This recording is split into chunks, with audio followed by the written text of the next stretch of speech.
how about dolls? Do you remember having any dolls? Leave it out. Did any of you have any dolls? No. I didn't. I refuse to answer that. Incriminating. Did you play with any dolls? Dolls? Yeah. No. Did you play with any dolls? Not so much dolls, but action figures. Action men, yeah. Action men, yeah. Did you play with any dolls? Well, it's one of those things. Do you count using my action man to beat up my sister's dolls as playing with dolls? Yes. Okay, I play with dolls. I think it's interesting, given what I know of my parents, that they actually gave me the construction set and the train set. With hindsight, it didn't seem strange to me. I didn't feel as if I was different from the other girls, because when you move around a lot when you're little, you don't really build up close relationships with people. Though I didn't really have anything to compare myself with other than my sister, who was 7 years older than me, so I wouldn't have expected her to be playing with dolls. So it didn't really occur to me until I was, pretty much an adult, that actually they were quite unusual. Or might have been quite unusual, I still don't know. Were there any dolls that you used to play with? Yeah, my mum gave me My Little Ponies to play with because she had a friend that didn't believe in gender-specific toys, and so she followed that. I think I had like Puppy in my pockets as well. And do you remember thinking that these were specifically girls' toys at the time? I think in the back of my mind I kind of thought they were aimed at girls, but it didn't matter to me because I was always playing with my cousin's Barbies as well, and no one stopped me or told me not to because they're for girls, so it was normal for me. Looking back, today's society, they don't like kids to have guns or, there's always violence, there's always fighting. Yeah, and for the girls it seems to be like a princess kind of way of living.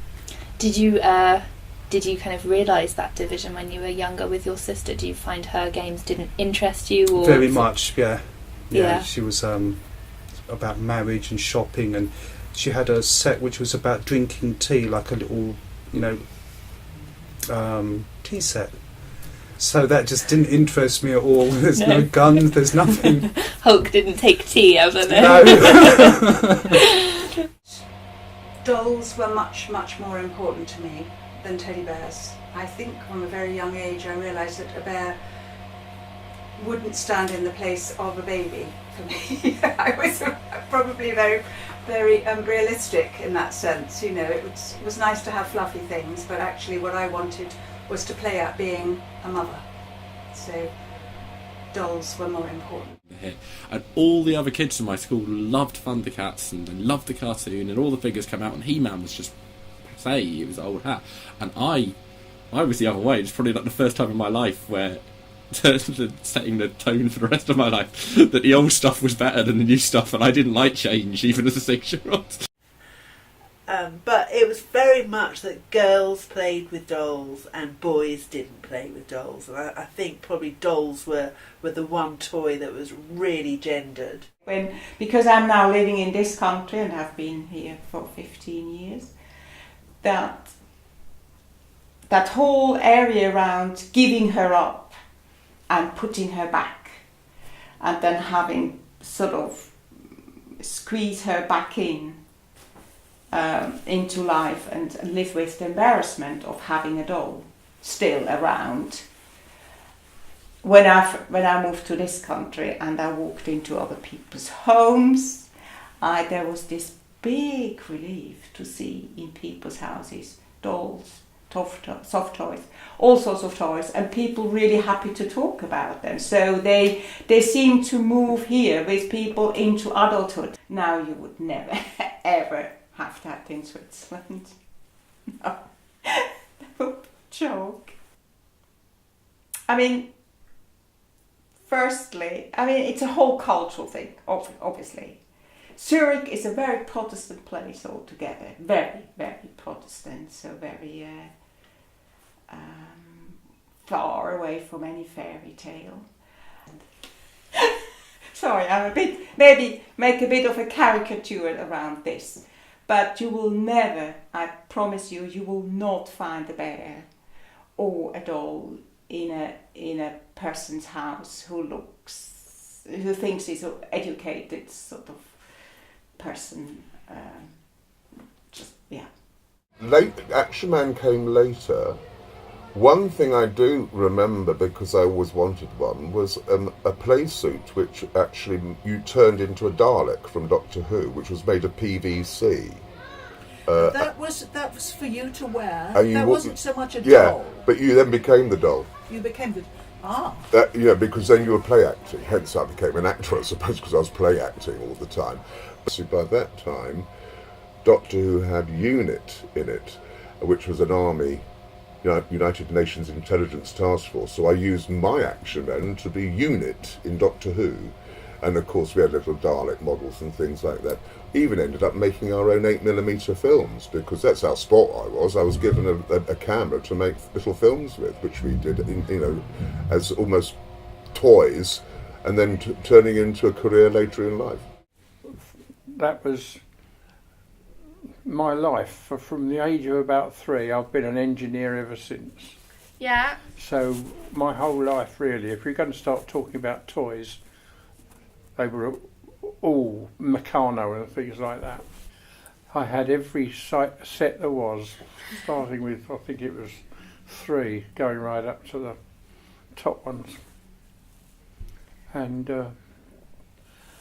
I don't know whether it was the chicken or the egg that came first, but it's either I was interested in engineering or making Meccano got me interested in engineering. Yeah. I'm not sure, but that's what I did, and that's what I've been ever since.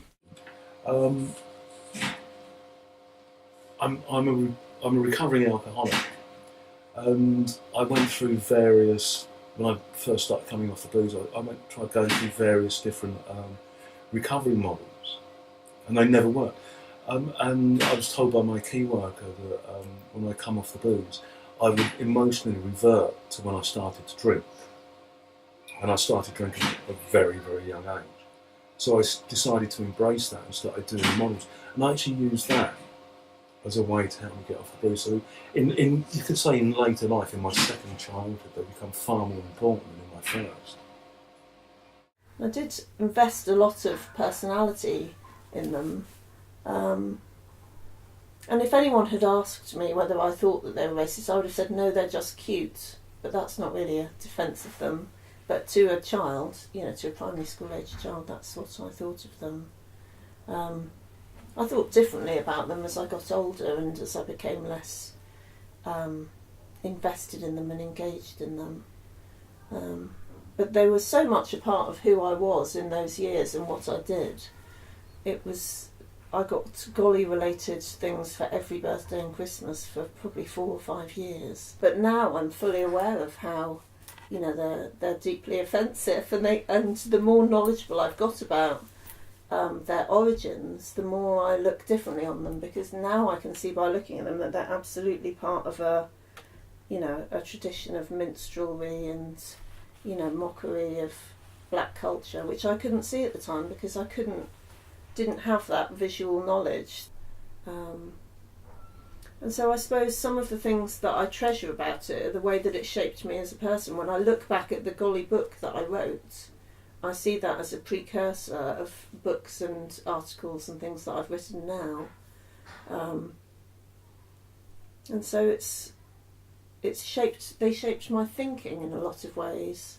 And I'm very interested in my professional life about objects and their meaning to people. I teach material culture, which is often about the material objects that people hold most dear and why they treasure them and what those relationships mean between people and things.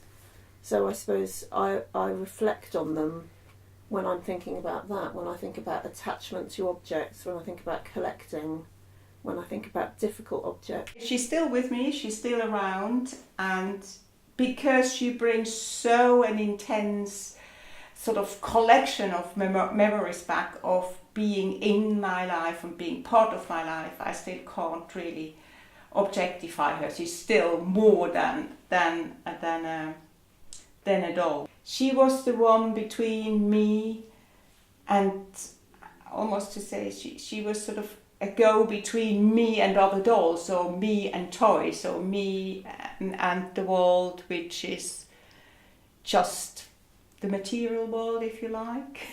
She was sort of something between.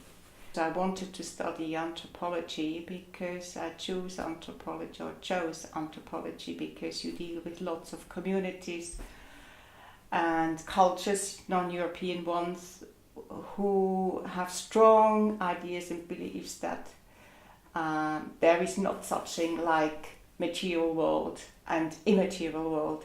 They have very flexible boundaries around this, and that a stone or a puppet, you know, something like up there, tiny little puppet, they are charged with something. They have a potency, and I think children have a sense for that.